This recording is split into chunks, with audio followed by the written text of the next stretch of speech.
Susan, I think she's gonna reach out to her team shortly and start scheduling some dates, and I'm looking forward to having a productive and then a good session with everybody, and so we're excited to get started on it. And I know I'm gonna sound like a broken record, but continuing to be concerned about safety in the district, and just making sure that's continues on top of everybody's mind. And technology is a huge thing that we're struggling with on a daily basis. Education. And both of them will be talked about. I hope. Thank you. So when is your first date that you'd like to? I think it was April 14th was the first date I We put, Michelle put those out today. As being able to start the process of at least getting some of the additional ones out there. We're looking at where the conference and what works, and those started to go out this afternoon. I'm just curious to see. Yeah. And I just shared those with her. Yeah, probably just do that too. I think Rick is set up to help you very well with technology. If he brings you a load of boulders, you've got the hammer and chisel, there'll be no problem whatsoever. All All right, well, thanks, Nicole. Yeah. Thank All right, OSEA.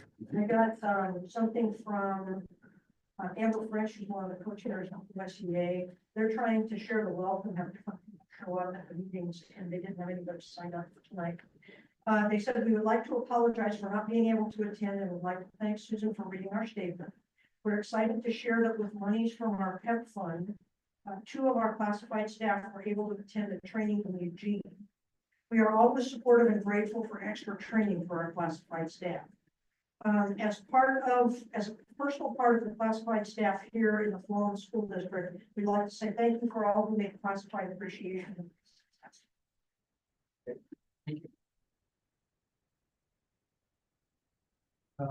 Home Academy. All right.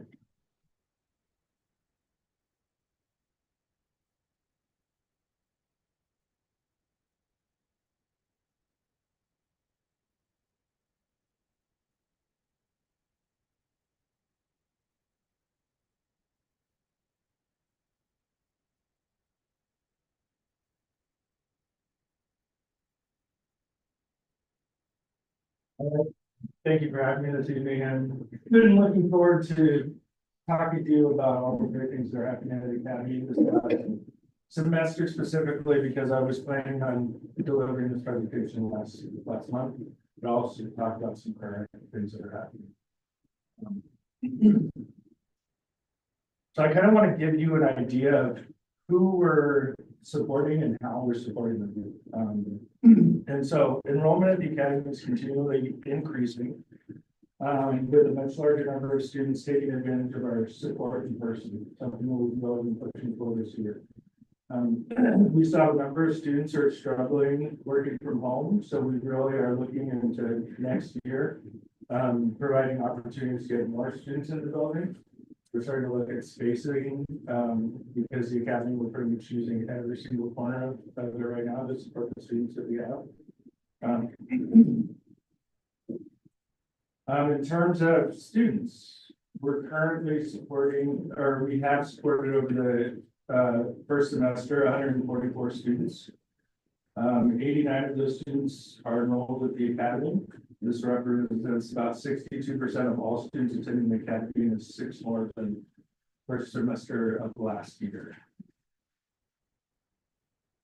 45 of these students attended in person during the first semester. The students attending in person is about 31% of the total students, or 51% of fully enrolled students.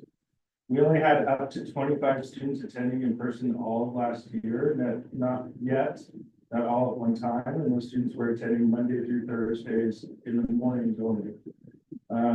So this first semester, we've seen a 56% increase of students receiving instruction in person. You know how many of those are they new students or those ones last year that are attending? It's kind of a mix. Currently, the number of students attending in person increased to 54 as of today. So we're actually looking at instead of 56% increase, we're looking at 60 increase year to date. Currently, new students are only being given the opportunity to attend in person as we intake them in the afternoon sessions right now, because we're so full in our morning sessions. We also have 55 dual enrolled students. That's 38% of our total students. And this is an increase of 17 more students from last year. I think this is the first semester of the school year.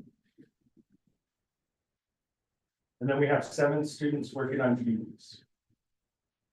And I wanted to kind of share with you enrollment over time. So as you can see, we're on a steady increase, more dramatic of an increase in terms of students that we're supporting in person. This 144 total students only accounts for the first semester. Since the end of first semester on January 24th, we enrolled 13 more students. So as of today, this number is actually 157 students total. And so these numbers that you're seeing for previous years are representative of the entire school year. Of course, we only have a semester in it, so that's what we're looking at.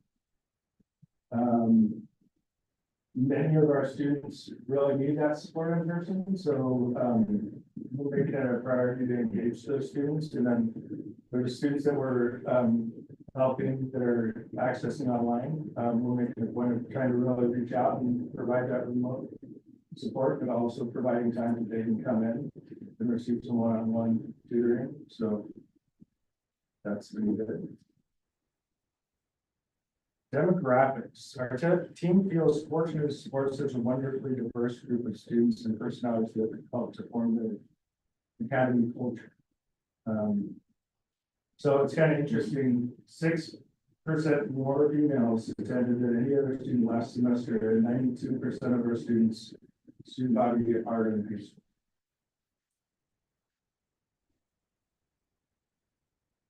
Students by location, about 50% of our students are actually from the out of district.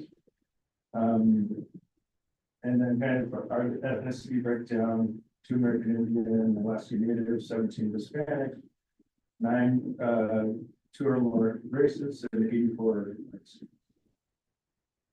We service quite a few students receiving special services. These could be IEPs, 504s, modified diplomas, tag. So we had 41 students receiving special services this first semester, with 21 of those being IEPs, 10 504s, 6 modified, and 4 tags.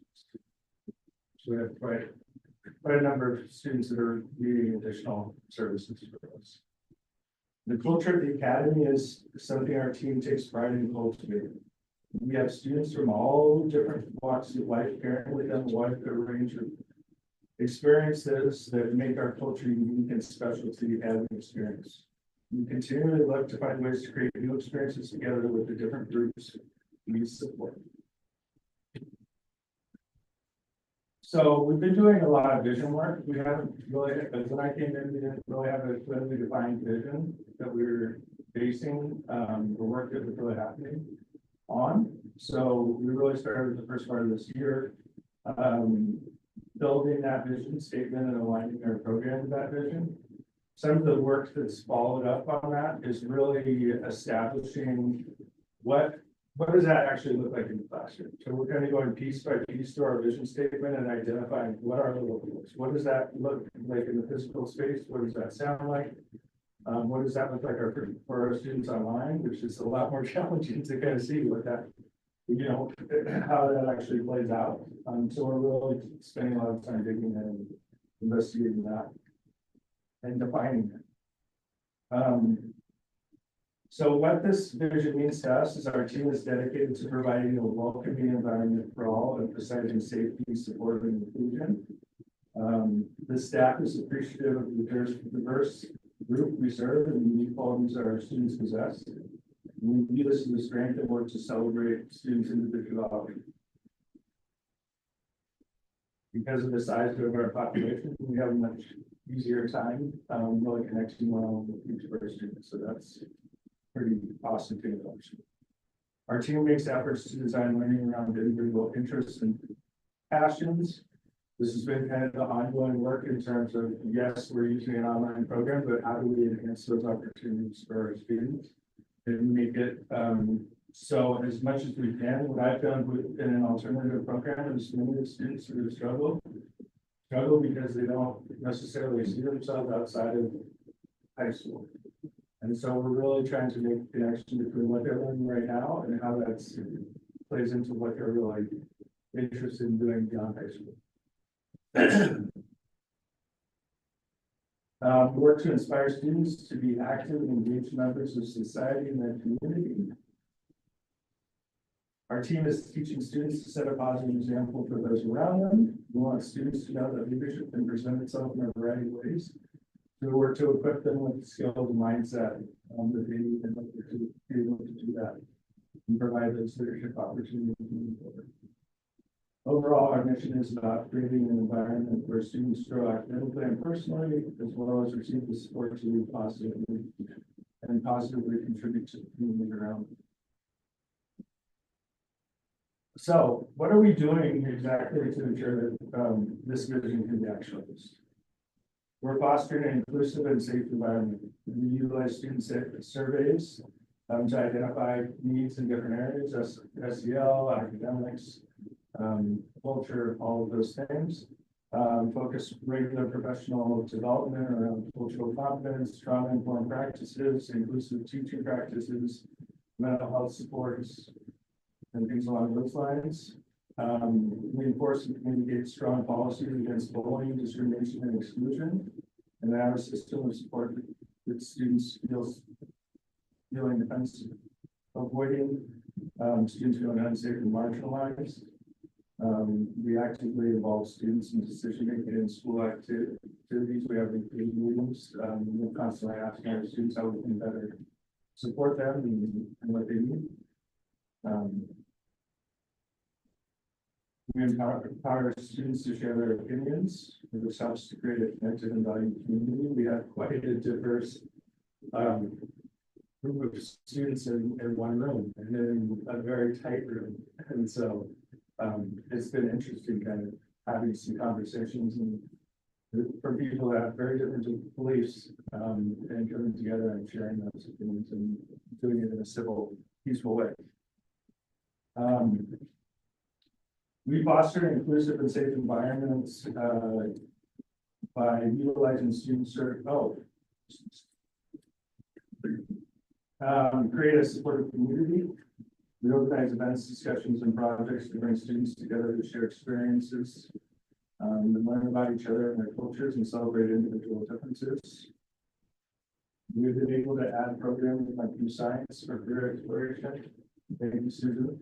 And we've been working with the high school to actually get ruler to provide additional SEL support. We were lucky enough because Mark and I were trying to dig into some SEL programming to find ruler, which actually is going through and doing a trial, and we've had the opportunity to join that. So we're actually not paying for 2 to 3 years, 3 to 4 years of using the program, just providing feedback to them. So that's exciting.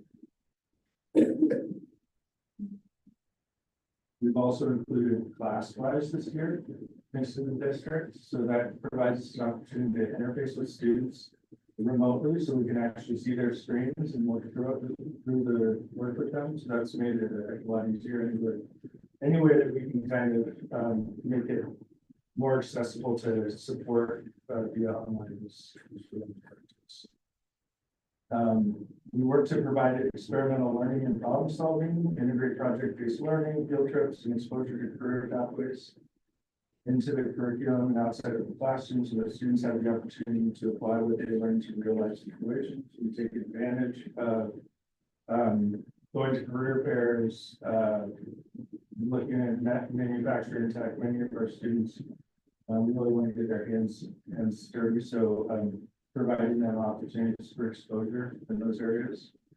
And then we provide extended opportunities for students, to further dig into their interests. We have the ability through Apex to manipulate the curriculum, so we're spending the time to kind of look at the different things that are being taught and finding ways that we can pull things out of it. We're able to replace that and supplement it with extension activities and things like that. So that's something that we've really been working on this year and we'll continue to work on. We encourage student success. We need individual students to develop 4-year plans and discuss career pathways, looking at student strengths, interests, and passions. We hold an extensive intake meeting to ensure that we provide a smooth transition and ensure the student is provided with exactly what they need to be successful while at the academy. We're able to provide ways in which some students may want to access 5 of their classes at one time, while others may find it easier to focus on 1 or 2. And so we're able to kind of really flex with due dates and things like that so that we can keep them on track, but also can section it out. Less daunting. We recognize that every student learns differently, so we do work on personalized learning plans and accommodations to ensure all students have the tools they need to succeed. Extra tutoring, specific emotional support, things like that. We hold weekly student support meetings, or SSDs, to identify students that need additional tiered supports, primarily those tier 2 supports. And continually revise and look at that and identify what's working and what's not and what needs to be changed. We provide regular feedback to students that focuses not only on academics but also on the effort and celebrating those successes and the progress. We teach and encourage growth mindset where students understand that learning is a process and challenges are opportunities to grow, not obstacles.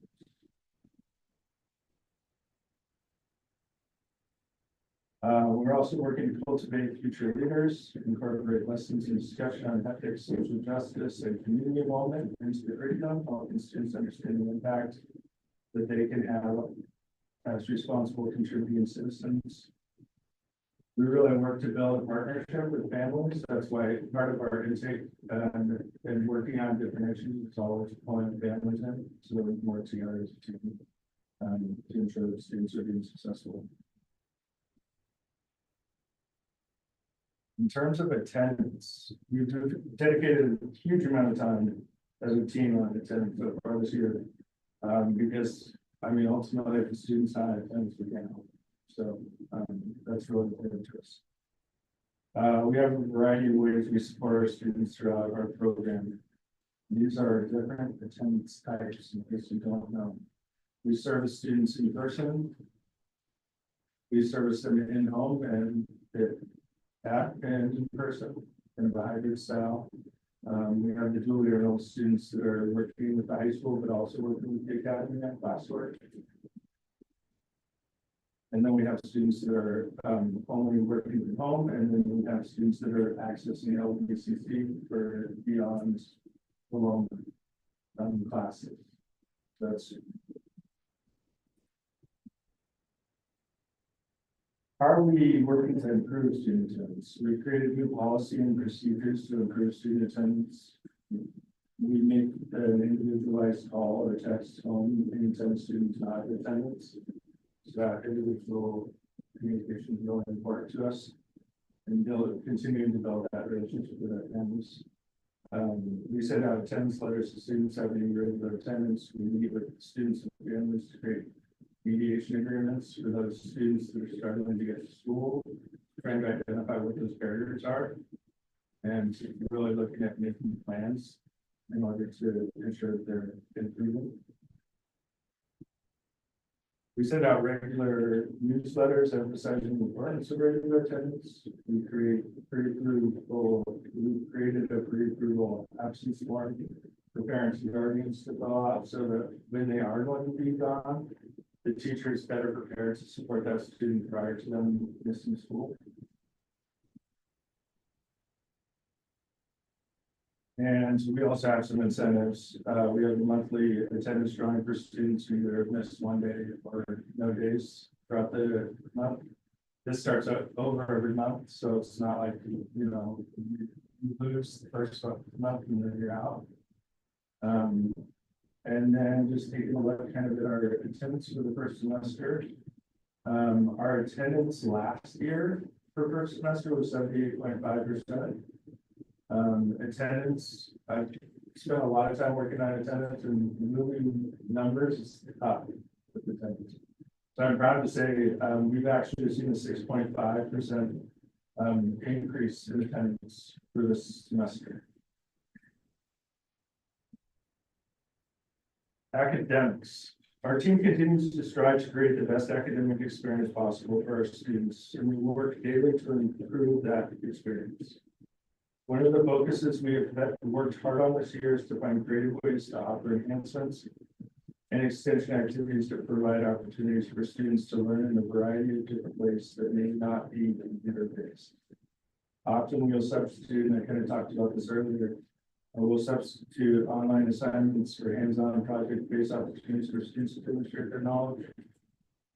We really understand that just because you would like an alternative setting, that doesn't necessarily mean that the computer is the best way to do that. So that's part of the push too, in terms of constantly challenging ourselves to make extensions in their learning experience. Okay, so courses for first semester.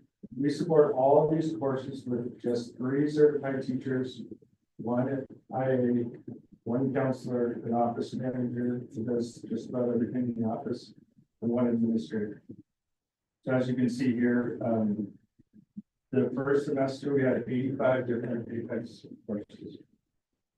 And that doesn't account for e-dynamics. We use the e-dynamics a lot for more elective classes and things.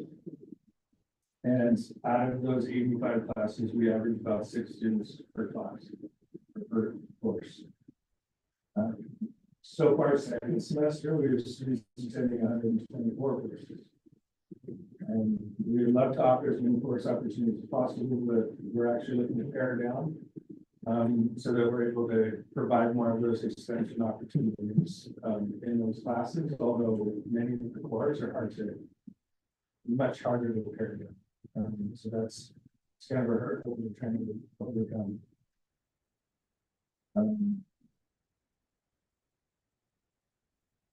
Yeah, so clearly having a small staff makes it difficult to kind of stay on top and adequate extended learning opportunities for all of these classes.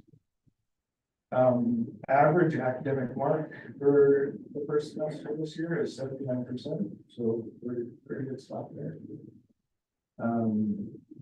In terms of the GED breakdown, we have a total of 7 students. They've already passed a total of 20 tests. We've completed 3, and so we have 4 that are working on completing. We're helping to get some students ready to complete their GED, so they leave high school receiving their completion for their 10+ years. We have anywhere from juniors, some sophomores, depending on their age, that maybe like completed their GED. And so we can get them completed and celebrate the hard work that they've done. And at least one of our students is actually using the GED to move up in the job that they're currently in. So they're still working towards their diploma test, but they took their GED so they could advance in their career placement. I was just gonna real quickly, how many GED students have you that are still looking at trying to complete their full diploma? We have about 3.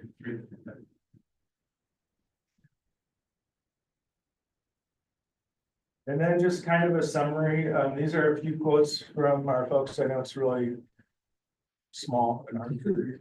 But I'll just kind of read you a summary of what kind of things I've heard from parents and students. Parents and students have shared that the Academy provides students with the flexibility and the ability to work at their own pace, which has been a lifesaver for a number of students. working through outside barriers in their lives, such as medical issues and other things that might regularly, be difficult to do in their regular curriculum order. We have students that struggle with mental health issues and things like that, that we're able to really help provide specific supports. It's another piece of the importance of bringing those students in. I know it can be difficult for some of those experiencing anxiety, and we're able to provide different settings for those students, because further isolation is only going to intensify the chance for depression and anxiety. So we want to really help to provide that support. And then we have others really appreciate the opportunity to excel in school and access those LBCC courses and really take advantage of those things moving out of secondary. That's pretty good. And we just want to say thank you. I greatly appreciate it. I know my team really appreciates the support that we receive from you. The fact that you're really committed to providing supports in different ways to students is really important. And the fact that you're supporting us in the you are really shows your dedication to the vision that you developed in terms of every student graduate. So I appreciate you supporting me. Do you have any questions for me? Yeah. So you're limited on space, but 50% of your students are out of district. So when you talk about inter-district transfers, do we talk about the academy? Yeah. And okay, I guess I'm just thinking for capita, for the flow of people that need the help in the academy might be getting less help because there's over 50% of them out of district. It just seems concerning to me that we have, you're limited on space, and then half of the people out of district. Is that because other districts don't offer? Is it necessary? I guess I'm just thinking about the numbers. 50% seems like an awful lot. It is.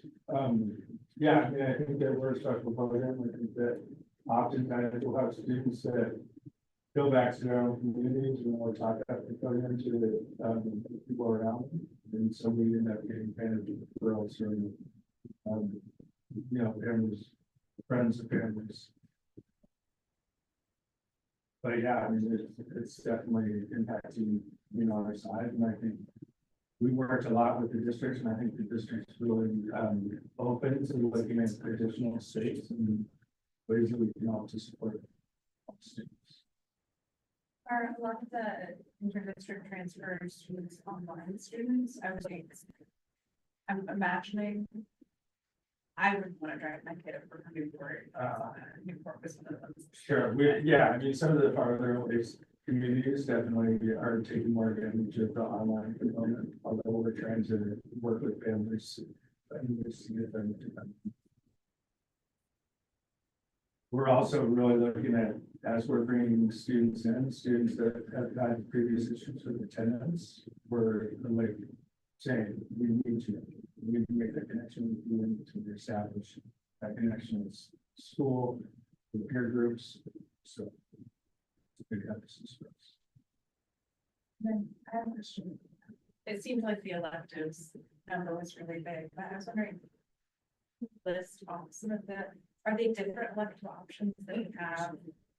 High school, or are they the same types of electives? There are some that are similar to the high school, there's some that are different. I remember, could be in the audience might not know. We borrowed your facility for a very long time for our board meetings. I remember seeing French on the board and being very intrigued by that. So I didn't know if that was, is that an elective option? Yes, we do have French, we have sign.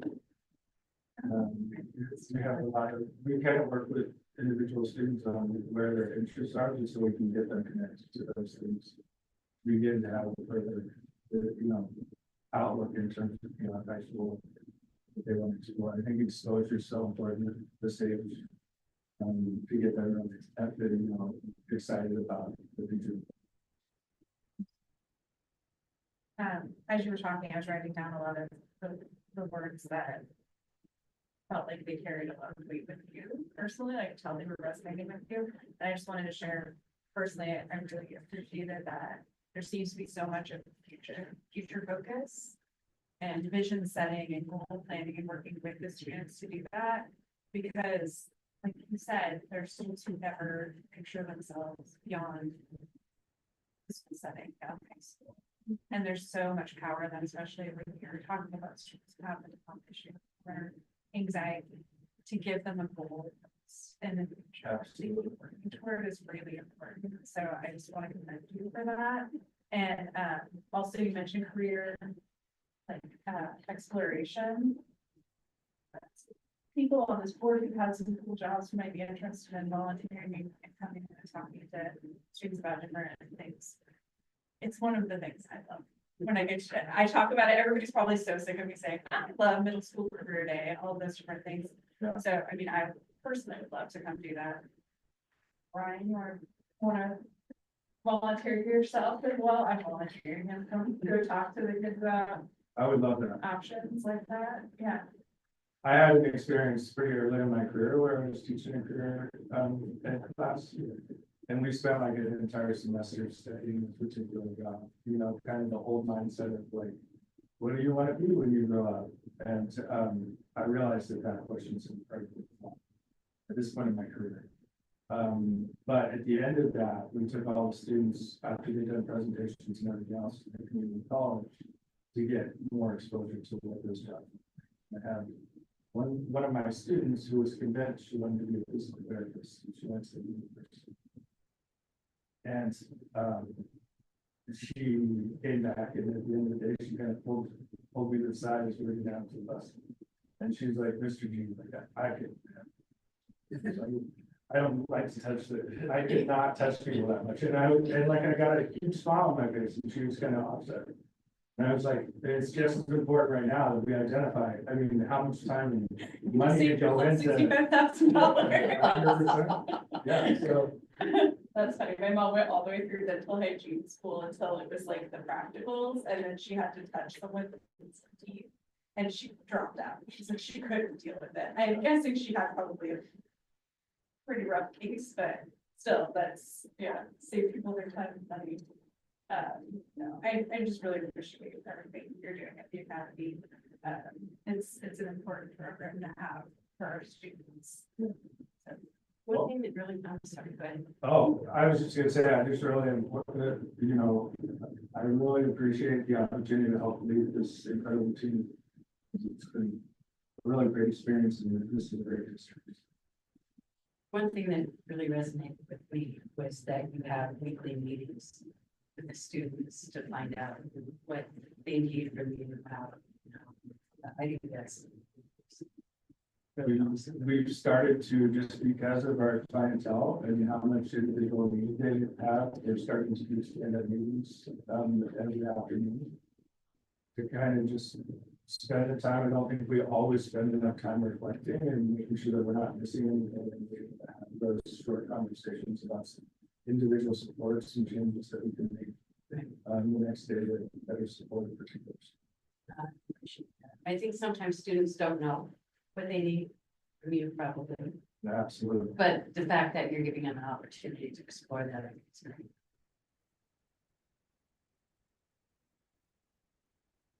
Thank you. Great. For your time. Thank you. Thank you. Facilities report, superintendent. Yeah.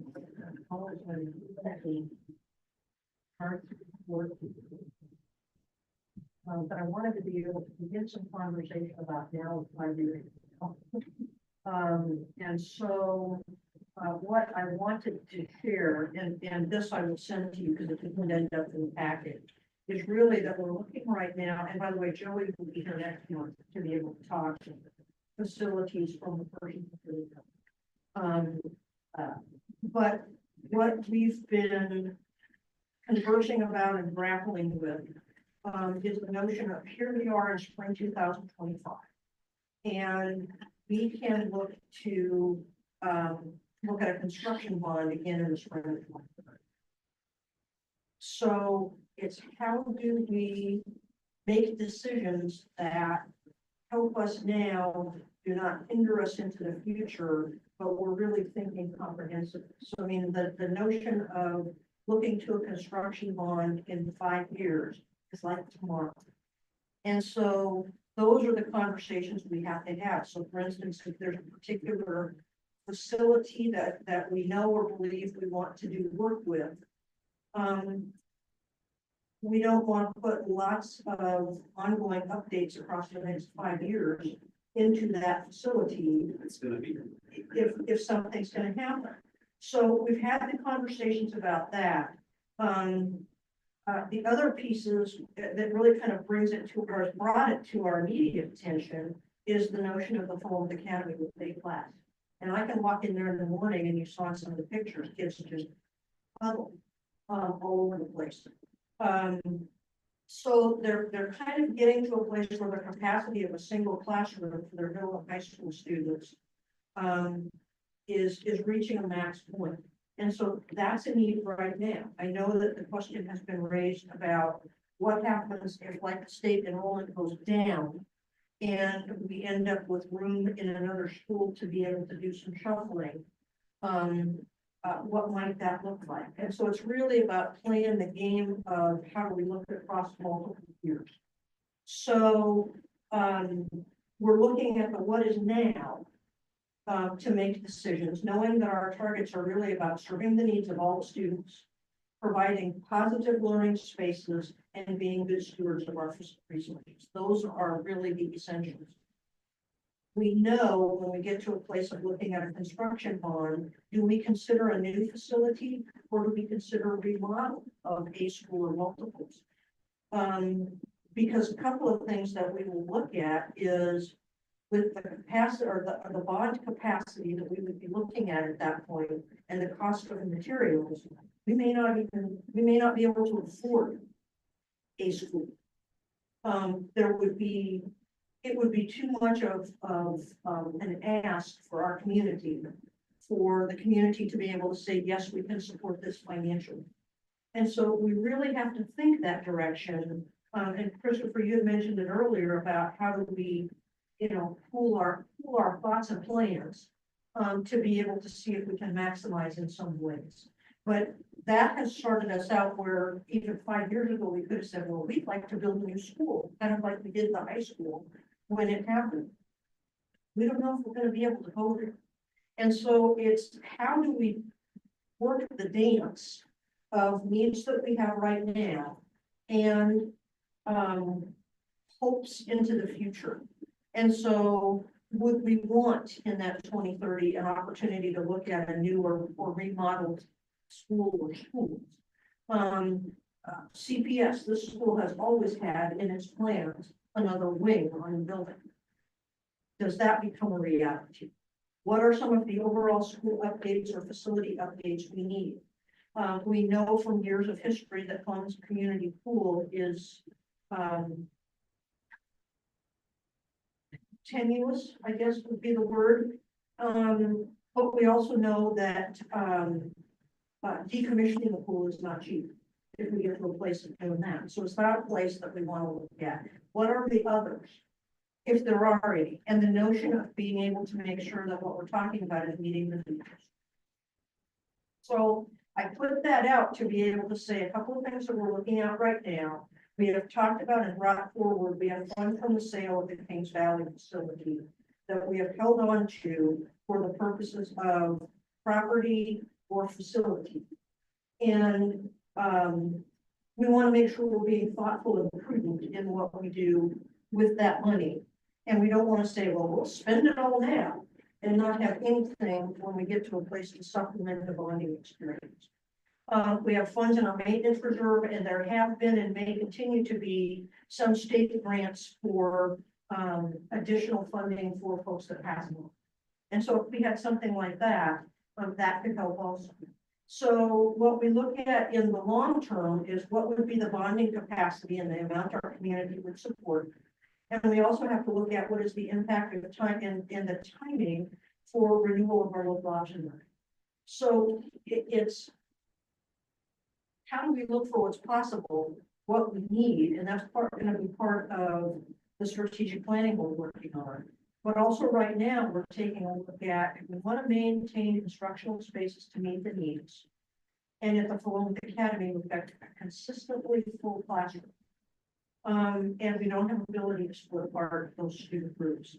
So a couple of things that we have talked about to consider, and the board knows varying pieces of this, is do we find something to purchase within the community? What does it give us? What does it not give us? Do we look at a short-term rental in the community? What does that give us? What does that not give us? Renovation of existing space, yeah. But have you talked to the Benton County Schools Credit Union We at all? have. Because that building, they're building a new one, it's in Yeah. West Town. So, Yeah. Okay. And really, I bring this up because what we're doing is taking a look at how do we answer questions. Right now, our district office, any meeting of size is in my office, which is fine. But we don't have a boardroom. And they're shared space. We've talked about the other classroom in that facility is right now our student services office. We've had conversations about renovation in the district to be able to move student services that opens a door for the academy to have another part of a classroom or a full classroom. What it doesn't give us is any bandwidth for the district office to grow if we have any additional programmatic things or something like that we need to take a look at. And so it's looking at the checks and balances. We did look at the Benton County Schools Credit Union, knowing that they're moving. That's currently owned right now by Philomath Youth Activities Club. And, you know, it's really about what's the most viable thing to think about doing. It doesn't have a huge amount of space. No, it doesn't. I mean, we couldn't move our whole district office over there and open up the whole district office right now for the Philomath Academy. But are there some things that would make some sense that we could do with that? Again, renovation of existing space or just remaining status quo, knowing what it gives us and what it doesn't give us. But we have to think about that in terms of what's the target or the aim 5 years out. And some of it we can predict and some of it we can't. But really the purpose of this, and Joey coming back next month, was to put it publicly on the table that we are kind of in that juxtaposition spot of really needing to be able to think about what are our needs now versus what are the needs into the future. If you remember, the Philomath Academy used to live in the computer lab off of the Philomath High School library. Putting the Philomath Academy back in that environment is not a sound choice for a myriad of reasons. We've got the modulars over at the middle school that we have talked about. One of them is used right now for middle school classes. So if we took that on, we have to move the classes that are in that facility inside. The other part of that is there are no restrooms in those modulars. And we don't want the students walking into an open door into the middle school to be able to use the restrooms in the middle school. So, it's looking at those kinds of things, that what are the pluses and minuses of where we are to be able to get us there. And so it's really to put it out there to say, if we're starting to ask the questions about what do things look like into the future, but we're also talking about wanting to make it real clear that there are some things we may need to do, may want to do, may have to do on a shorter term level, but we don't want to make uninformed random decisions that also don't ask us to think 5 and 10 years out. And so that was really kind of the intent of this conversation, and to be able to put that out there was to say, here's where we are. And if we're not thinking about what we do now in terms of what's into the future, we're going to make some crazy decisions. And we really need to be able to have those thoughtful conversations about what do choices that we make now give us or don't give us, and how do we live in that? And like I said, then Joey's coming back in April to be able to kind of hit some of the bigger facilities. I had a conversation with Joey and he is very aware. He says he really thinks about like repairs of a school. Knowing is it worth putting this much money into, knowing it has a very limited life expectancy or beyond life expectancy. But he does think through that pretty well. That's the other thing that I know I already brought up this basically the county, but to me, it's gonna be a hard sell to ask voters if you're saying we're now running the academy, that 50% of them are out of districts, we're asking the residents to support the neighbor community facility, which I think would be a very hard to sell. Well, plus it's bringing them again, we get the ADM for it. It's not like we do it for free. They're- No, but in terms of as a voter, if I heard this, you're saying, would you want a bunch of tax money to help the neighboring communities? I just see that as a hard sell. And that's just my opinion. Part of it would be educating the community. then. Yeah, I mean, and all of those things are part of the considerations. You know, we have to think about that. You know, it's just, we have to. You talk about the stone and the chisel again, we have to leave no stone unturned in the process of being able to really take a look at it seriously and not just jump to what might be an immediate, seems like a great idea solution. So, Another thing I definitely want us to be tracking on that list that we're sharing is, what seems increasingly like these meetings for coordination. yes, Yeah, and I think that is probably going to end up being very high priority. that is on the radar also, very much, but that's one of Joey's, don't forget kind of things, so yeah. And can you refresh my memory? Did we end up pulling money from the KVCS In the past, or the district last year? model, not last year, we did do that. Okay, We didn't I end up- didn't think we did, but I couldn't know. We were fortunate to have enough Okay. in the general fund. to do that, yeah.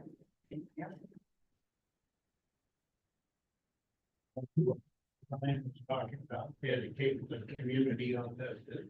We worked really hard the last bond measure that we passed to make sure that the community was very knowledgeable of what we needed. And that we weren't just going willy-nilly and, you know, spending a bunch of money on things that isn't needed. That was a huge education campaign. Yeah. In preparation for that. Yeah.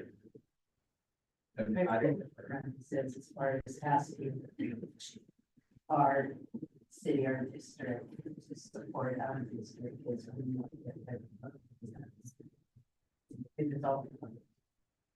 So I agree, I understand that. And Yeah. all those things happen, everything has to come to light. Yeah.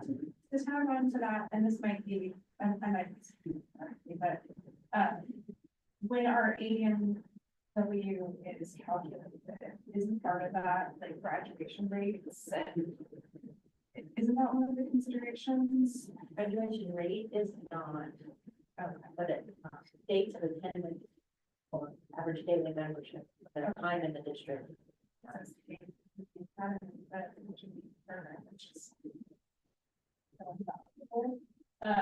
And making sure that they have space to grow. That'll be a tough one. Yeah, and you know, it's that way with any of our other schools, or to get a surge or our decline in enrollment, how do we respond and what does that look like? So, it's just gonna be the dance and the constant conversation, but the idea of really, saying 5 years from now is tomorrow. So we need to, with our strategic planning, and our work moving ahead, it's important that we have the voices of numerous people, to be able to help us make well-informed, educated decisions that serve us now and in the future.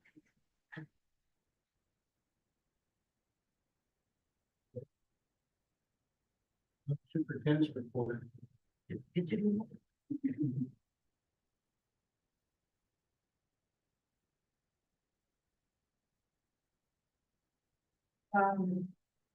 Being a day late and a dollar short.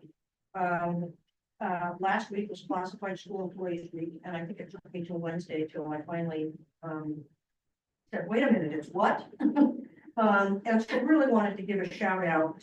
And schools celebrated classified employees very, very nicely. Over the course of that week, there were lunches and coffees and goodies and a little bit of everything. And, it's really important that we have our whole group, and it's just wanting to make sure that there is recognition for our individuals that work as our classified team members. And so wanted to make sure that they received adequate recognition, for all the work that they do. The academic calendar I put on here, we met on March 10th, and that will bring us the 26-27 school year calendar before you tonight to be approved or to consider approving. And the target for me will always be to have us have 2 years of a district calendar. So we've got 25-26. If we get 26-27 adopted, next year we'll work on 27-28, so that we can always stay in a cycle of having 2 years of a calendar in place. The career fair at Oregon State, I mentioned last time we got together, and it was so fun to see a number of our juniors, some of them dressed up as nicely as they could be, being able to participate in that career fair opportunity. And it's just kudos to our staff for being able to take kids there and believing in it enough to be able to make sure that students were prepared and that it meant something. And so that was really important. The other thing I put on here that we will have another board meeting before it happens, but I wanted to put in the CTE signing day celebration. And the celebration is April 17th. I put in all the students that were potentials on the list for signing. Because I think it's important that we've got some students that are already in the pipeline to be able to move ahead into LVCC in some of the CTE programs that they've got. And so we've got 3 students from the Florida Academy moving into different CTE pathways. And we have 5 students from Fulham High School slated in that same direction, which is really good and pretty incredible for those seniors that are ready to move forward and make a commitment and be a part of the program. So it speaks very highly to our staff and our students that are involved in CTE. I would be remiss without Oregon Battle of the Books. This is something that our district has participated in for a number of years, and we continue to see things climb. But wanted to put out just what's happening. So at Philomath Elementary School, they actually had 70 students and 14 teams that participated in school battles before they got to a school champion. And they actually took this picture at the bottom of as many kids as they could of the ones that participated. And what that means is those kids have 12 books that their team reads among themselves. And they do battle with each other, answering questions about these books to be able to make a determination of a school champion who then goes to the regional championships. This year at the elementary school, the chapter champions, which was the name of the team, went to the regional competition on March 8th at Crescent Valley High School. And that team reached the round of 16 before they lost to Adams Elementary School in Corvallis.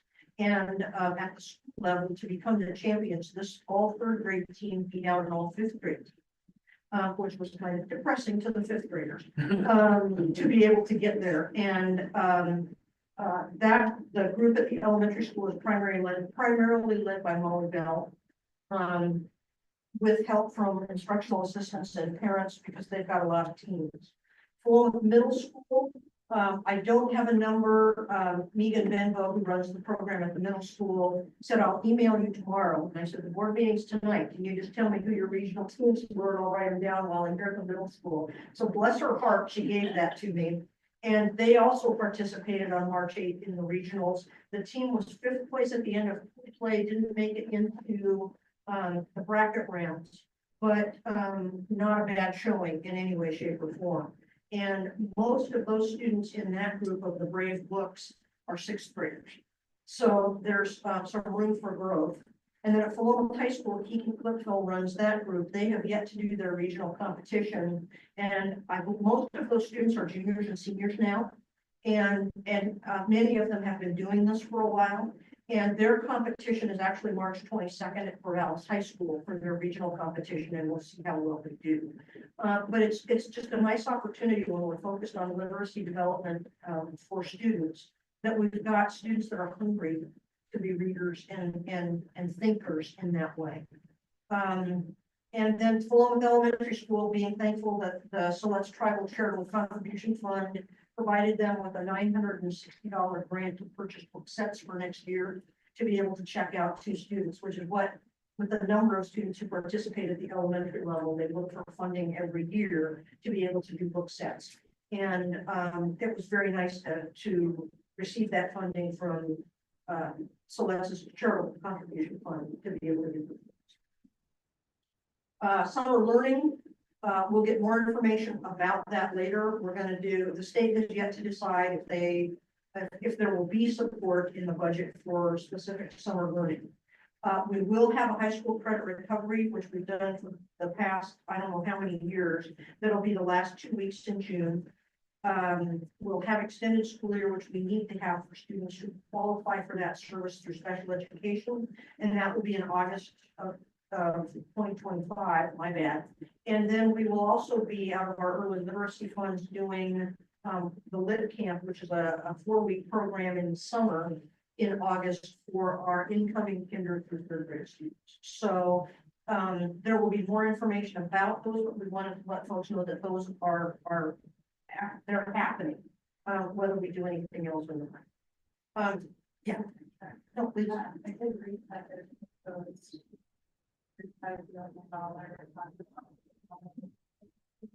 There is a proposed, the concern we have, one of the concerns we have at this point, which I think would be awesome, is once that determination is made, can we turn around a program that quickly to be able to get sessions set up, people hired, opportunities to offer. And so we wanted to say, these 3 we're banking on, we know we're doing them.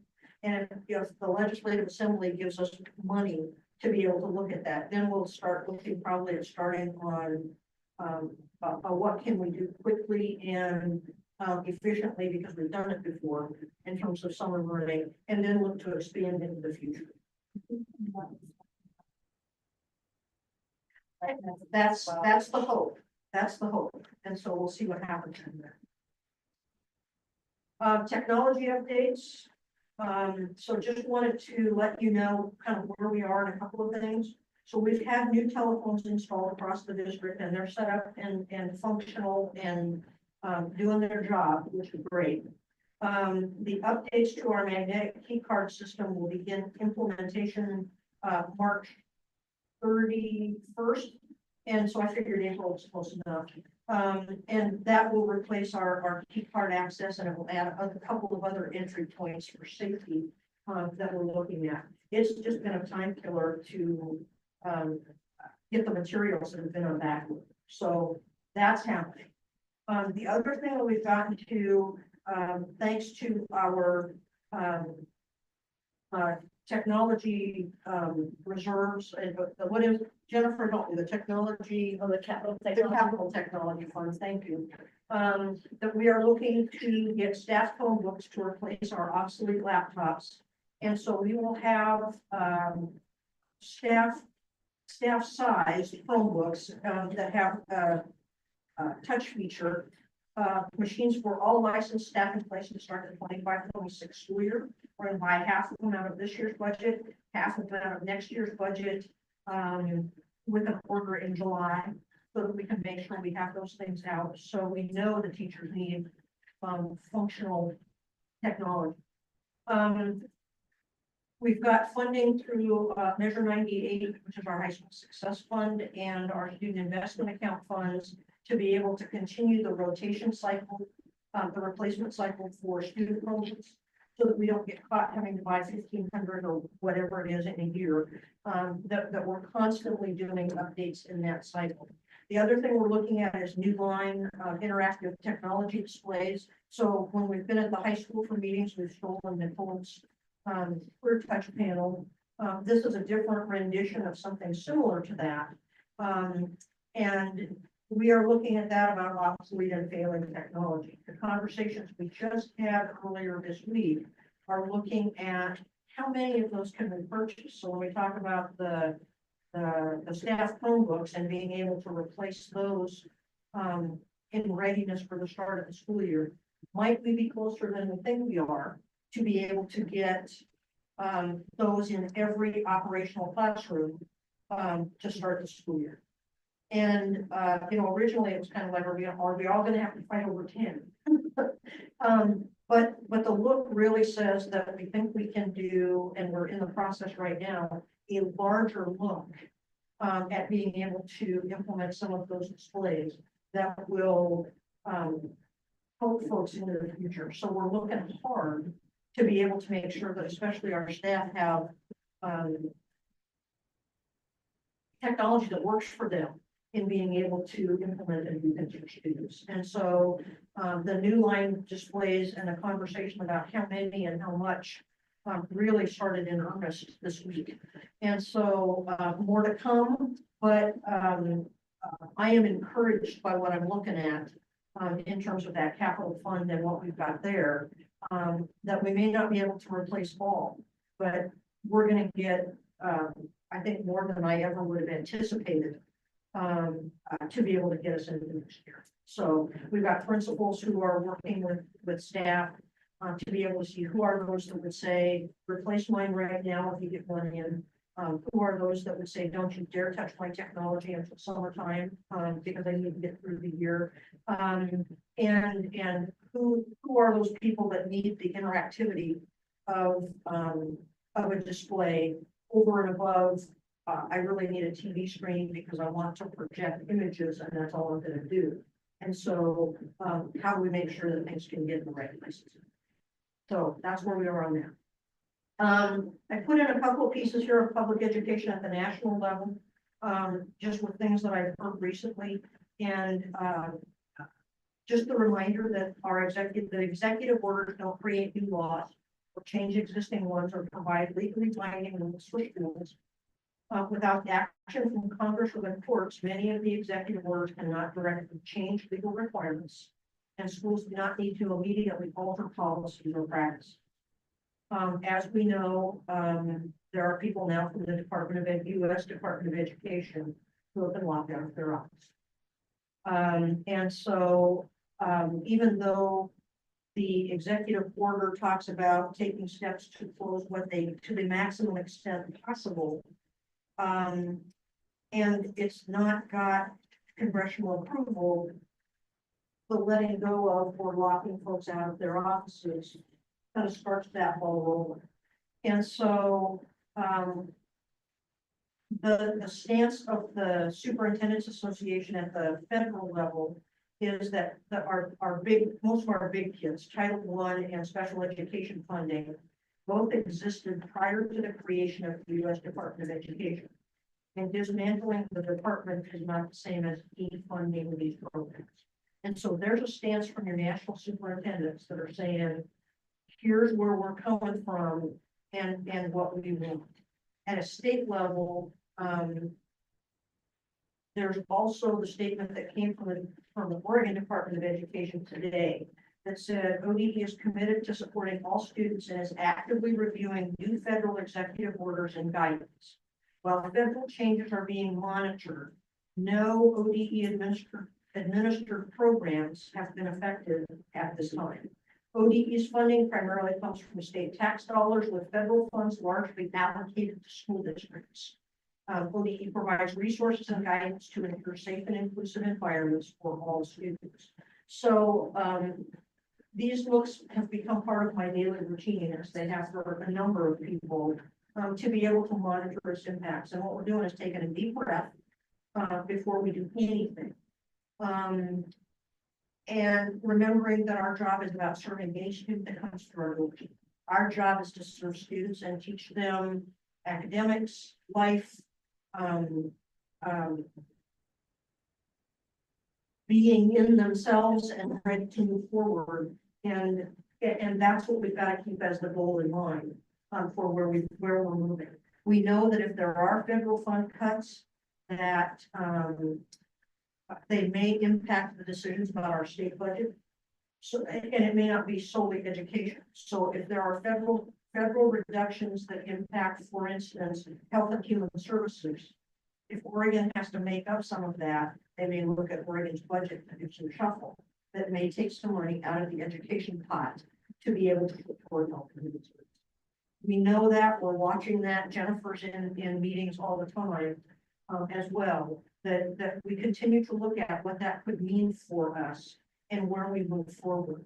But wanting the board to know that we are attending to this with due diligence. I think that at least our regional and to some degree statewide, our business managers and our superintendents are coming together in a way that they've not done in a long time, to be able to make sure the messages that are shared are consistent, and that we're all actioning in some same ways.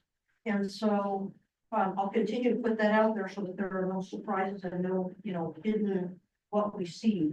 But we're carrying on. So that's my superintendent. Okay, thank you. Now we'll do the financial report. Jennifer. Well, Bob, we're talking to you sitting down here on the line then.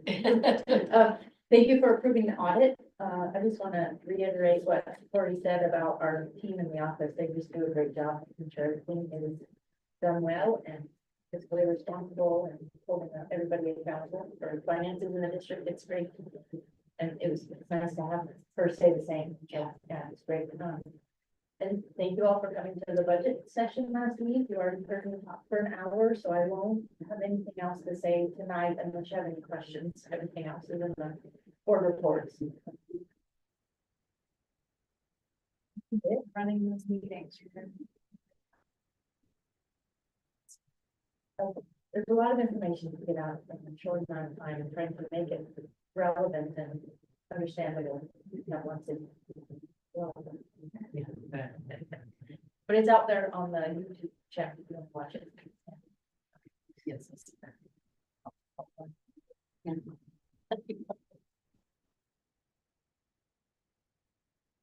Jennifer. Moving on, strategy and discussion, the safety committee updates.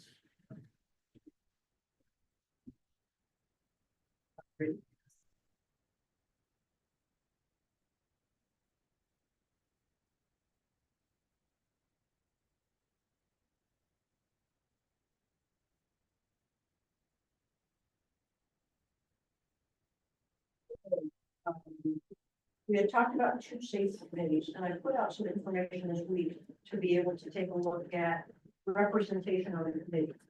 And just making sure that we've got some of that lined out. But I also had some other thoughts that I'll share with you. Our facilities and infrastructure safety committee is moving. They've been having monthly group meetings with their next meeting scheduled for 14th tomorrow. And Joey DiGiovanangelo, our facilities director, is leading that charge. And right now it's been made up of facility staff and the campus stewards from each of the school. And there is a licensed representative who has been added to the mix. And we're looking for others that may or may not choose, that may choose to enter into that from our staff. To be able to take a look at the things that have to do with facilities and infrastructure.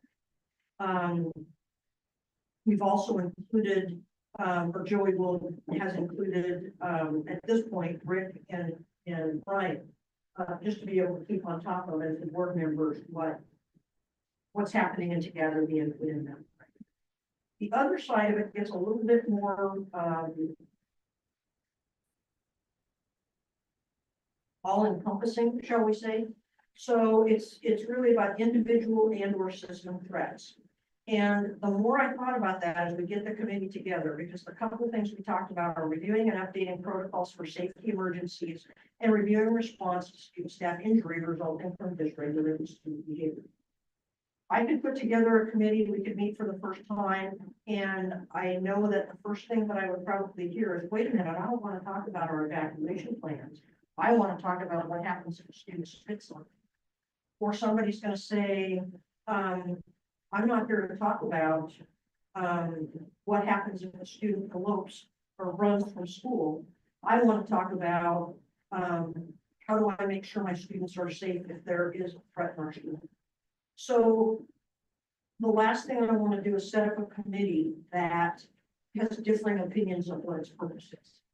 And so new information that I just got finalized today is I have set up 2 information gathering sessions, not limited to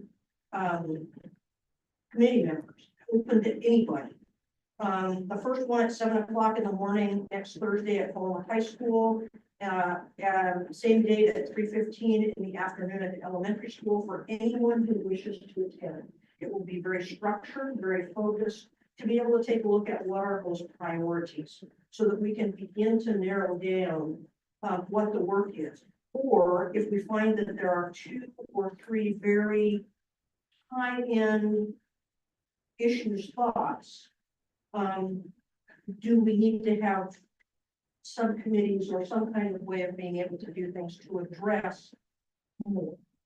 I'll also put out an optional input via a survey that will be open from Monday of next week through spring vacation. Because I know there are people that can't make it quickly to a 7 o'clock meeting when I have to be ready to start my day with students at 8 o'clock, or it's not going to happen for everybody to show up. So thanks to the recommendation of one of our PEA leaders to be able to say, what about survey? The survey really is the process of being able to look at what are those priorities. And then have established an initial committee meeting for April 17th, when we can start actually coming together.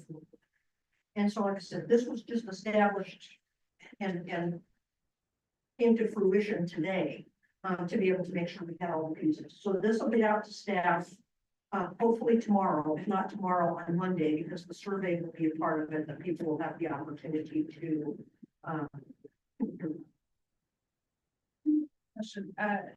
and this might undermine fall under the infrastructure component, but I'm not seeing other than the here. And we talked about a lot of cybersecurity for that. Also, I feel like that was a competition that we don't talking about this. Maybe not the last time the word the technology was a component, but and it could be. It could be, and we could decide where it lives. Break that down. Susan, can you tell me again, who is on the facilities safety committee? Right now, Joey's the lead, it's the facility staff, and so the district facilities people, the school campus stewards, which they're the lead custodial person at elementary, middle, high, and here. And Joey's reaching out to the one licensed representative we've got, and we're hoping that it's a big training from the high school that expressed interest in being a part of that. And that's the volunteer we have. And then the other committee, like the individual and system residents, the other survey. I'm sending out the survey, and I've got the 2 input times to then be able to look at the priorities to move. So from there, so you schedule a April 17th committee meeting? Yep. Okay, and then it'll quickly move forward so we can accomplish. Yep. Our goals. Yep. You expect those to be monthly meetings, right? Yeah, I do. And if we hear, like I said, if we hear that there are discrepant, we got to deal with this yesterday, then we've got to make a determination about, is there one priority that meets another, or do we need to splinter to a couple of subgroups that address what really needs to happen? Because we've got people that have expressed interest in a committee, And if it's not answering or addressing the things that are a part of what they want or assume as part of the committee, then we're gonna lose interest and lose members. And so then it's how do we, if we have to go that route, restructure to be able to make sure that we've got who we need on however many committees. Right now, there's just so many possibilities that fall under individual or system threats. And I've heard about, some people are saying, if somebody comes into our school and something happens, I really need to know, we need to tighten up our drills because we need to be able to do this. We need to practice evacuation. We need to work with our law enforcement to be able to say, where would the reunification spot be? And there's other people that are saying, what do we do with the student that runs away from the school? What do we do if behavior is dysregulated and something happens in a school setting? So, and hearing all of those is kind of like, we got people that may be assuming, not the same thing that I might be assuming. And so I don't want to set the full priority and miss the mark. Yeah, I agree. Because And- we talked about this Yep. several months ago. And the board can, weigh in on survey and, any of the gathering sessions as well. Okay. Thank you.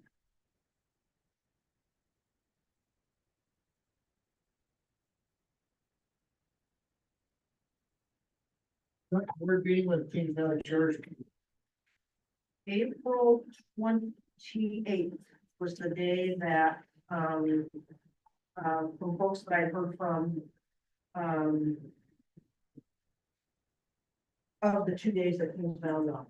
Okay, it's 6 o'clock, honey, the big. Yeah, let's go 6.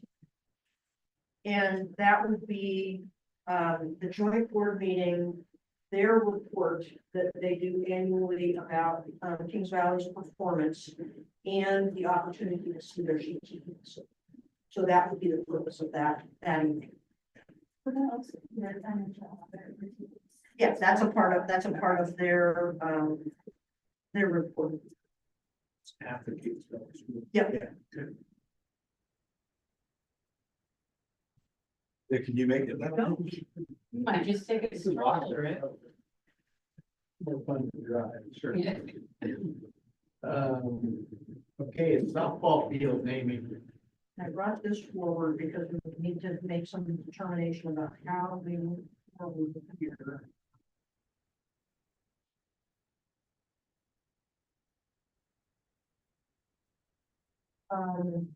We had an official request from Carrie, who's our new Plum High School softball coach, to look at officially naming the Plum High School softball field Warrior Field. And so I will send this to you. I just got it together today, or excuse me, yesterday, that, her request was, I'm writing today to ask for your support in being able to name this, believing in Warrior Nation and so on and so forth. And a couple of things that I wanted to put out there that's about process and recommendation. So when I look at the related policy FF, that talks about naming facilities, it said the board makes the final decision in naming or renaming all district facilities or parts of facilities. Facilities can be named for purposes of honoring individuals, groups, places, or events, or for recognizing contributing sponsors. Naming something, one of my questions is, well, let me go through my list and I'll get there. The naming or renaming of existing facilities to give the discretion of the board, which is part of the policy. My thought was, if moving forward, the policy says the board will appoint an advisory committee to consider such a request. The committee will consist of a number of members as determined by the board, and it continues on. But that's the next step in a process of official naming of a facility. If so, if we go that direction, we also need to involve collaboration with the Confederated Tribes, less Indians, thank you. And we have, and the reason we need to do that is one of the reasons is we have based on the revised statute 332075, we have a 5-year agreement with the tribe for use of the warrior and brave mascot and logo. That agreement was signed November of 2022 and would need to be revisited in November 2027. I am hopeful things don't change, and I don't imagine, but I also don't want to assume that 5-year agreement, because I hate to name a field and then 2 years down the road be able to say, oh, nope, we got to take it away. Because the agreement with the tribe is not in existence. And so the idea would be, does the tribe want to entertain the potential of a longer agreement? In order to be able to make that, Question. yeah, Naming Field Warrior Field is not using the mascot necessarily. not necessarily. So I'm just, I guess, I'm thinking in terms of if for some reason we lost that agreement, yeah, we wouldn't be able to use the mascot, but could we still use the name? Based Mascot is the name. based on what the law is in Oregon, the idea was to, at that time when it was created, was to get away from what some believed in communities and what was denigrating Indigenous people. Okay, Yeah, by the it was use just a of that. question. Yeah, no, it's a great, I mean, in my mind, I can say, okay, well, there's lots of warriors throughout the right. history. So, and another thing I did was I looked up some other places, and so, for instance, Corvallis High School has the Bob Holt Stadium at Spartan Field. But Spartan was never officially named.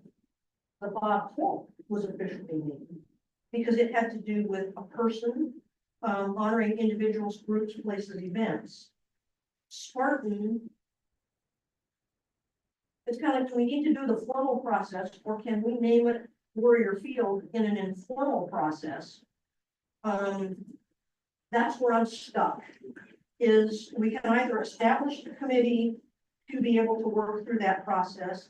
Let me work through the communication with Siletz to be able to see where we are, or informally name the field within the parameters of our agreement, current agreement with the tribe.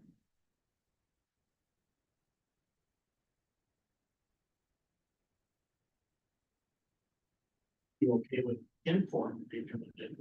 I don't have a problem with that either. I want to do what's right, and I wanted to do the investigation with the tribe first, but it's kind of like, Carrie put the proposal forward. I didn't want it to sit, without being able to put it out there. Does it have a name right now? Does the softball field have a name? No. The softball field? No, Okay. no, but it's kind of like when I talked to Corvallis, they said Spartan Field just became Spartan Field.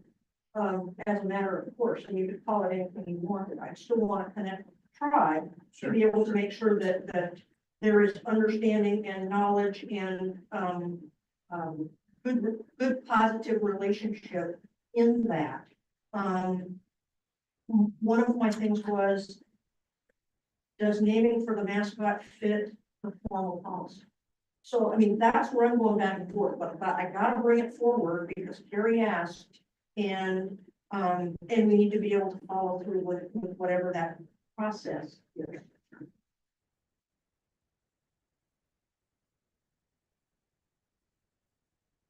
I think initially we talked to that's. I mean, that's sort of my. I think that's a logical first step. It feels like, I have no problem with it, sounds good to me, but as far as maybe where it feels, but make sure we dot our i's. cross our t's. Yeah, and the other thing I want to make sure is where does it fit within formal info? You know, we can, in collaboration with the tribe, even make it an informal because it's the mascot. It's kind of like what, I mean, which way do we want to go? but I can engage in conversation, just because I don't want to, ignore the agreement that we have, to be able to do that. So I can enter into the conversation, and bring back information. It's really about wanting to make sure this was in front of the board, to be able to get your direction in what you think. Do our other, Try. do our other fields have already moved?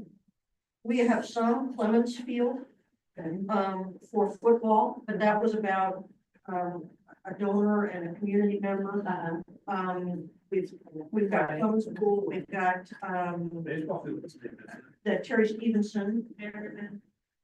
The track, yeah. Yeah, Merriman Cross Country.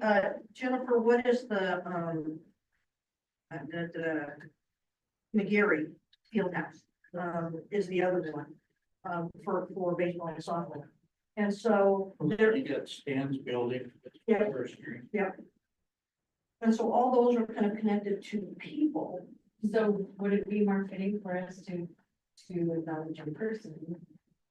Rather than, I don't know, but, and maybe that's something that the tribe and others can help us figure out about what that would be. I think that what I got from it and Mark, the high school was, the idea of being able to, appreciate the Silettes for saying, we don't believe Florida has denigrated,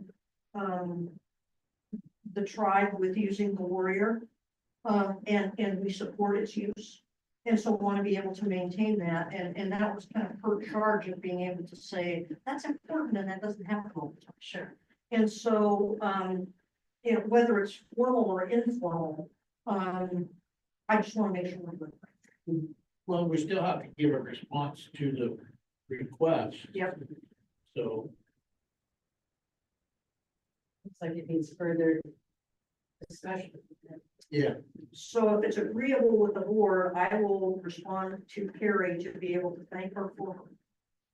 There you are. Sorry. It's okay. That's what happens when I don't know who's here. It's good. So, just to be able to tell you that yes, let's move forward with, being able to make sure that, we're within that agreement and maintaining. And I'm not hearing people saying, we think it's crazy to name it Warrior Field. Really, it's kind of, much of it sounds to me more like a, what's the pathway for formal, informal, and just making sure that that relationship continues to be signed. And so if that works for you, we'll just keep moving forward. To move it along, to meet, and I know you need to talk to the tribe and to get their request and verify the agreement. Can we tentatively approve it? Based on. We can say go forth and conquer as an informal naming process and call it Warrior Field. I was very hesitant to get informal. We're talking about honoring. Yeah, well, please. Well, I'm not a tribal council member, I'm a tribal member and another set of eyes and ears for them. But, so I can't give you their official position. But they're the one who made me aware that this was going on here, and they didn't give me any kind of direction to oppose it. And so feel pretty comfortable that they're in favor of doing this. That is my assumption. And I just want to be able to make sure that that I can have the conversation with the people that, that I had talked to, just to be able to make sure that we've got, those pieces put together. But yeah, But maybe we can get together and talk about what this public motion might be, and so I absolutely, can get it to the appropriate people. absolutely. Right, well, it sounds like, I'm talking about the 5-year agreement, if you do name a field, part of it is money, I mean, because you're gonna create signs, you're gonna create whatever, and so there is a little bit of a monetary issue with it, that if you did have to change it 2 years later, then, I mean, it's not a huge amount, of money, but still, it's money. And so, No, and that's where it's from. Like, I understand the concept completely. I'm sorry, I kind of lost my breath here. no, it's fine, that's. My hands to myself. Good. Well, I would like to stay on the formal, tracks of doing this, and that's talk to the tribe. Don't come up with a temporary deal, to get through, but actually, go and talk to the tribe and get their response, and then we can make an informed decision as the board. We could just put it on next month's agenda. Okay. Yeah. If we can get a response by then. Well, thank you. Thank you for paying attention to it. It was just really, I didn't want to just leave it to smolder somewhere. Yeah, no, it's fine, but I think that we need to go the formal route and talk to the tribe and not assume anything. Just because we didn't hear anything negative to it, I hate to assume something and then somewhere down the road and not too distant future, somebody, throw a red flag on it. There you go, so. Yeah, so anyhow, you'll connect with Susan or Susan will connect with you and to get that going, and hopefully it'll all be done by our board meeting next month, that we can put it back on as an action item to take care of. Is that That sounds great. okay? I have one question. Is our agreement only with the selects or have we also with the grant from or expand back? Right now, our agreement is with the selects. You needed to select the. There was only one tribe, that we needed to make that connection with. And, so no, we don't. But, the other tangent piece of that is we have our native land acknowledgement, which we're looking to revise. And part of the process within that was suggested is that would be a place to include the other tribes. In making sure that, it's acknowledged within our native land agreement. And, making sure, things are put together in that way. Okay. Thank you very much. Discussion, action items, license renewals and non-renewals. Yeah, you have in your packet, and thanks, Jeff, Thanks, Jeff. the information about, our license renewal, our license non-renewals. We need motions for both. Maybe we can't take them, just as a whole. We have to approve the renewals and we have to approve non-renewals. On the list right now, you will see, the only two non-renewals on temporary staff. We have to. And that's something that we have to do. Those individuals have been notified that the only reason that they are on that list for non-renewal is because of their temporary status. It doesn't impact their relationship with the district. It doesn't impact their standing. They are not obligated to say in a job application, have you ever been non-renewed for a job? If this is just a technicality because of, your status as a temporary employee. So those two individuals have been notified of that, hopefully very clearly, to be able to, so. And the license, the renewals, they've all received their letters, the letters are going out soon. We have to, the board has to approve. Oh, gotcha. Right. The only thing I did for the temporary employees was to be able to put out, I didn't want them to see their name on a non-renewal list at a board meeting and wonder what in the world did I do? Sure. When it's purely about, the way, agreements and contracting, that's all. So we move individually? Yep. So I move to accept the license renewals list. All right, been moved and seconded. All those in favor? Motion passes 5-0. Entertain a motion on the non-renewal. Also remove the accept. That was listed in the packet. Second that as well. Okay, been moved and seconded. All those in favor? Motion passes 5-0. Thank you. Moving right along, the school calendar, proposed school calendar for the 26-27 school year. And it's been triple and quadruple checked, I hope. Oh, yeah. It's been gone over multiple times. Mistakes. Yeah, we've really worked hard on that. This is a year that we looked at, kind of mirroring what we're looking at in 25-26, but with the timing of when Labor Day falls, the decision was to start with staff, or the proposal was to start with staff before Labor Day. Or excuse me, so that we would start before. Yeah, we would start with staff before Labor Day. Because Labor Day is the 7th. Yeah. Okay. And then be able to, or we start students too before Labor Day. So students would be a week in, before we get to, the Labor Day weekend. And if we were to take that out farther, what that does is that gives us an end that's later in June. The other thing that we did was, we had a makeup day of prior years on a Friday before Memorial Day weekend. And the conversation with the group was, instead to put that at the end of April, so that there could be a 3-day weekend in April and a 3-day weekend in May. Instead of nothing in April and a 4-day weekend, or excuse me, nothing in April and a 4-day weekend in May. That was really kind of the biggest change, in what we looked at to be able to put that together. Michelle, am I missing something from the conversations that we've had? I don't think so. Okay. And then. Just so I'm reading the correct page, as I'm moving in, because my eyes are currently aging rapidly, we're right in front of everyone. The last day where teachers, et cetera, would be the 11th. The last day would be the 11th. Okay.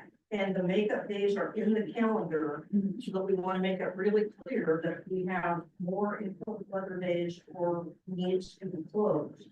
We'll be back next week. That we've got days in that we lined up. Let's just not do that. I would rather not.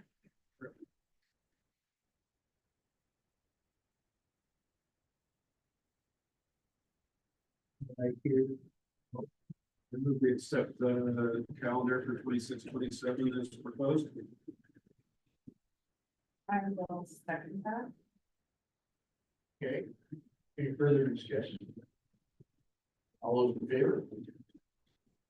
Motion passes 5-0. The calendar committee rocked it, and we had this meeting earlier this week, and I think we had an hour planned, and within a half an hour, we said, hey, we got questions answered, we need to from the staffs at our schools, here we are, this is what we wanted to hear and here, and we're done. So. Your committee explained Labor Day to me. Day is called Labor Day. They should be working. Easy, right? Everybody's raising cattle. Where's the work for free day? Moving along here, the inter-district transfer allowances for the 25-26 school year.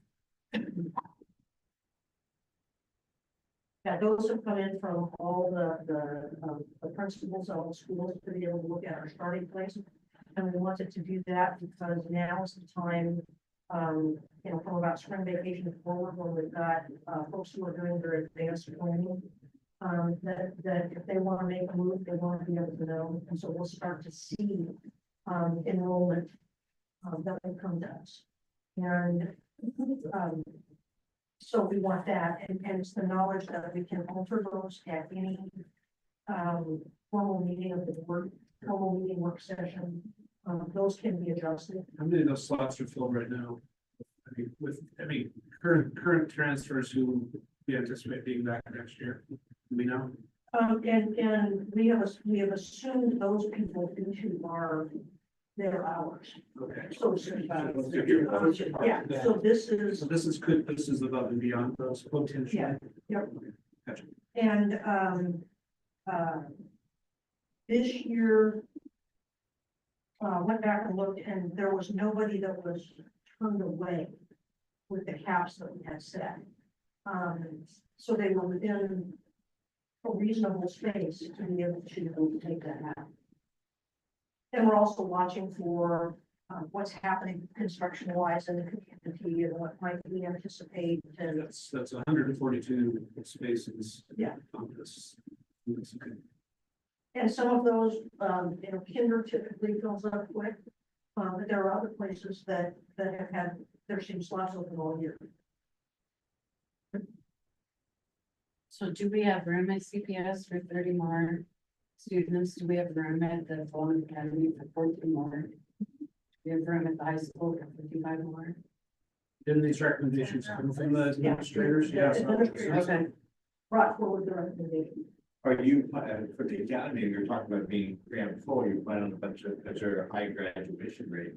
Because we talked about being very full and then having 14 slots. GEDs, there were 7. We had quite a few Seniors. seniors this year. Yeah. And we can also tolerate some more middle school students. Yeah. Yeah, because these aren't. 6 and 7. Tolerate is a really good Probably word not. as a parent of a middle school student. It's about all you can do with middle school students is tolerate. Yeah. I taught middle school one year. That was more than. Well, your administrators have helped you make these numbers, your enrollment is down a little bit, so the administrators have agreed that we'll just. Make it official. Yeah, Yep, yep, so absolutely. I'm going to be accept. I'll second. All right, I just want to say, I think when I looked at Jennifer's thing for enrollment, we were like 70, then you're 60 or 70 off from last year. Yeah. Yeah, so. That was not to say we're getting these people. Sure. Right. No, yeah, I mean, this is just the top number, you know, we may only get a small percentage of them, so.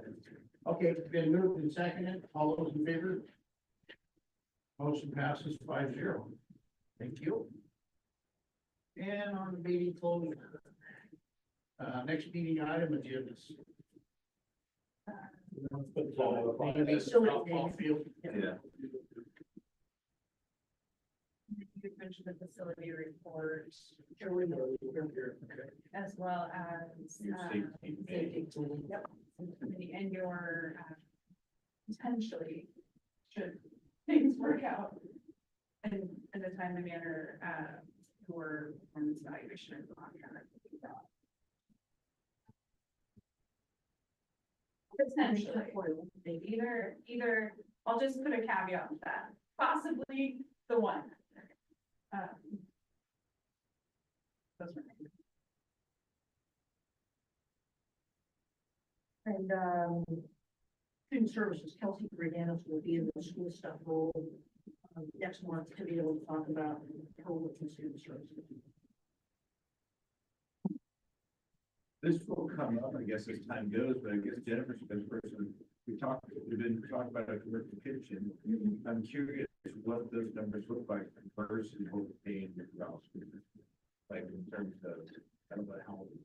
And there has to be a space for it, but wondering what the cash flow would actually look like, or does that go through the budget committee? Or where does more, it's been brought up, Aaron brought up, talking about that, and we brought up this, it's a big financial thing. Where is the next step that you're looking at that? Building a commercial kitchen Or, yeah. or funding it. Yes, I could see that probably being part of our bond project. I don't know if we would have the funding to do it ahead of time. We're not making money on our food service as it is. We're not building a no, my question is the other way, is it costing more, by not using it. but is it costing more than it would be to making payments on something different? We can look at that. That was. We could talk about that at our budget. Yeah, that makes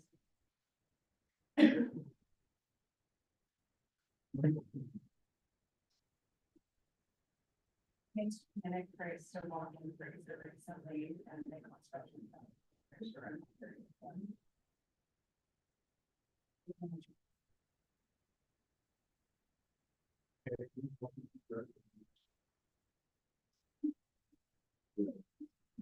Move on to board things.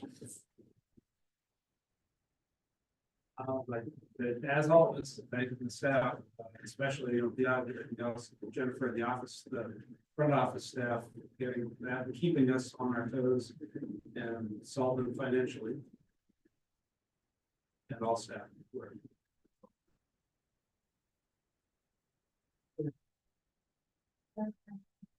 First meeting, number one, the Sluts Tribal Charitable Contribution Fund, combined with Oregon Battle of the Books. That was amazing. And Ryan actually for selling ads, to pay for the yearbooks at the elementary school to such a successful level that they're funded for all students at the elementary school. A lot of people have to pay for your. Took 2 years to get there to take some money. We also figured out our method and plan moving forward. So you guys, elementary school, your books are free now. They have some money from the jogger-a-thon. And then we got sponsorship to cover the remaining $6 per kid to cover the year. Yeah. And our next target is teachers for second graders, so that when they start at the school age, get a free teacher. So probably more to come about that, if anybody wants to donate to the fund. Talk to Ryan about that. And then during this meeting, I got notification that opening night at Aladdin Junior was a big success. Very well attended and the performance was fantastic. So I'm already in trouble with my middle schooler for being here instead of there. I've been forgiven, but I just wanted to share my thanks to all of the students who worked so hard and their family members for driving and volunteering and all of the staff and community volunteers that it takes to put those shows on.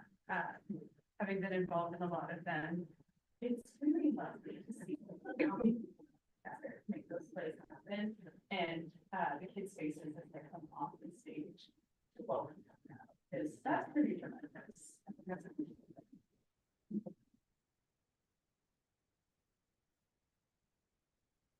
Just one thing, not only all of that stuff, but the winter sports programs, they're finishing up. I heard that the girls won today, so they can play again tomorrow, so.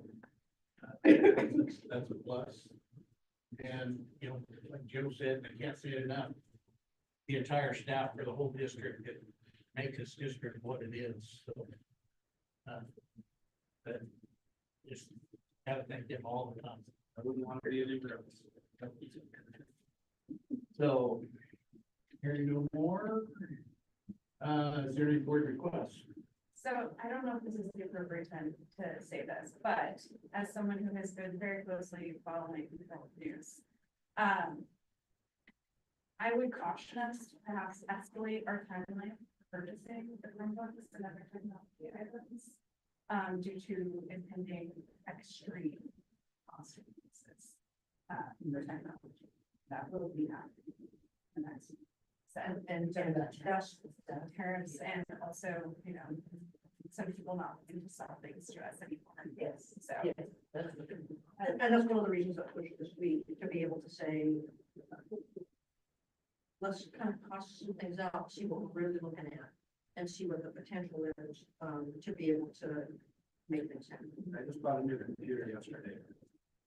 It'll wait 6 months, but then I thought. I got a call over 64. I think I have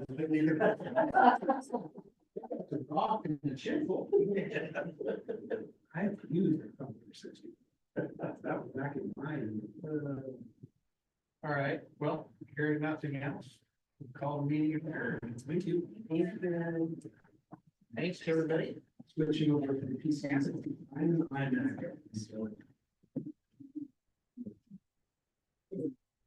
Christopher project I'm looking out for you.